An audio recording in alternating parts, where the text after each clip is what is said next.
सबको यथा योग्य नमन। मैं आत्म परिचय 368 भाग लेकर उपस्थित हुआ हूं। गरुड़ पुराण अध्याय 16 के अंतर्गत श्लोक संख्या 38 से आप आगे सुनेंगे। मृत्यु रूपी भेड़िया किसी को नहीं छोड़ता है, अर्थात जब मृत्यु आती है तो कोई भी प्राणी बच नहीं सकता है। इसका वर्णन किया गया है। सबसे पहले आदि शक्ति माता भगवती को प्रणाम करते हुए शंख ध्वनि।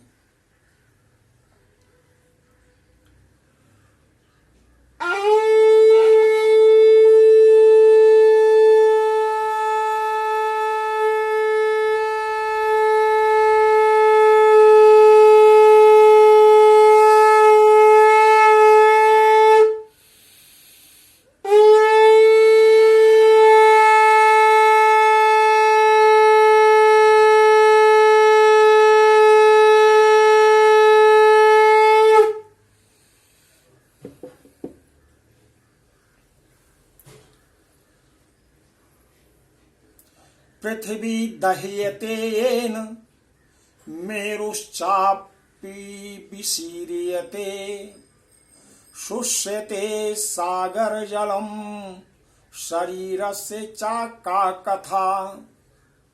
अपत्यम ये कलत्रम में धनम में बांधवास्य में जलपंतम इति मर्त्याजम हन्ति कालवृको बलात्। इदम कृतम इदम कार्यम इदमान्यत कृता कृतम एवमैहा समायुक्तम कृतांता कुरुते वशम। जिस काल के द्वारा पृथ्वी जल जाती है, सुमेरु पर्वत भी चूर्ण चूर्ण हो जाता है, सागर का जल भी सूख जाता है, उस काल से मनुष्य शरीर की रक्षा की क्या कथा कही जाए। यह मेरा पुत्र है, यह मेरी पत्नी है, यह मेरा धन है, ये मेरे बांधव हैं। इस प्रकार मैं कहते हुए मनुष्य रूपी बकरे को हठ पूर्वक काल रूपी भेड़िया मार डालता है। यह मैंने कर लिया, यह करना शेष है। यह दूसरा कार्य अभी कुछ करना बाकी है। इस प्रकार की इच्छा से युक्त मनुष्य को यमराज अपने वश में कर लेते हैं।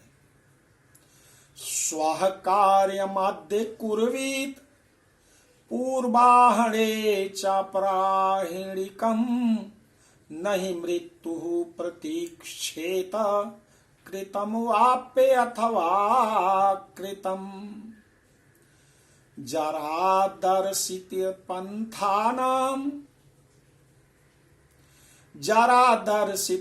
पंथानम प्रचंड व्याधि सैनिकम मृत्यु शत्रुम अधिष्ठो असि त्रातारम किम न पश्यसि।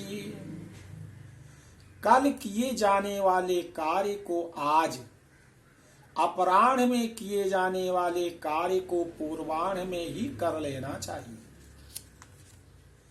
क्योंकि मनुष्य ने अपना कार्य कर लिया है अथवा नहीं, इसकी प्रतीक्षा मृत्यु नहीं करती है।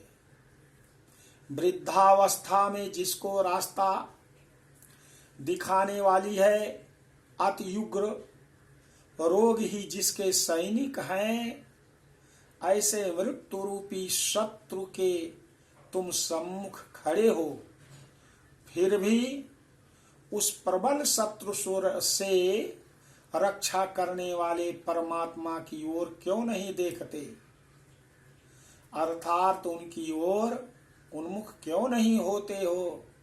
उन्मुख होना चाहिए प्रत्येक व्यक्ति को। तृष्णा सूची विनिर्भिन्नम सिक्तम विषय सर्पिषा राग द्वैषा नले पक्वम मृत्युरश्नाति मानवम बालांश यौवनास्तथांश वृद्धान गर्भगतानपि सर्वाना विशते मृत्युरेवं भूतमिदं जगत् सो देहम अपि जीवोऽयं मुक्त्वा याति यमालयम् स्त्री मातृपितृपुत्रादि संबद्धः केन हेतुनः। तृष्णा रूपी शूल में बिंधे हुए और विषय वासना रूपी घी से सींचे हुए तथा राग द्वेष रूपी अग्नि में पके हुए मनुष्य को मृत्यु खा जाती है। यह जगत ऐसा है कि इसमें मृत्यु बालकों, युवकों, वृद्धों और गर्भस्थ जीवों सभी को ग्रस लेती है। जब जीव अपने देह को भी यहीं छोड़कर यमलोक चला जाता है तो फिर स्त्री, माता, पिता और पुत्रादि से किस प्रयोजन से संबंध स्थापित किया जाए। इसलिए काल ही करे सो आज कर, आज करे सो अब, पल में परलय होएगी बहुरी करोगे कब। काम को टालना नहीं चाहिए, कल के काम को आज करना चाहिए, आज के काम को अभी करना चाहिए, क्योंकि पल भर में प्रलय हो सकती है। फिर दोबारा हम सुकृत नहीं कर सकते हैं, पुण्य का संचय नहीं कर सकते हैं, परमात्मा को याद नहीं कर सकते हैं। दुख मूलम ही संसारः सा यस्यास्ति सा दुःखिता तस्य त्यागः कृतो येन सा सुखी ना परः क्वचित्। प्रभवं सर्व दुःखानामालयं सकलापदाम् आश्रयं सर्व पापानां संसारं वर्जयेत क्षणात्। लौः दारुमयैः पाशैः पुमान् बद्धो विमुच्यते पुत्रधारमयी पाशैर्मुच्यते न कदाचन। यह संसार दुख का मूल कारण है। इसलिए इस संसार से जिसका संबंध है वही दुखी है, और जिसने इस जगत का त्याग किया वही मनुष्य सुखी है। दूसरा कोई भी कहीं भी सुखी नहीं है। यह संसार सभी प्रकार के दुखों का उत्पत्ति स्थान है, सभी आपत्तियों का घर है, सभी पापों का आश्रय स्थान है।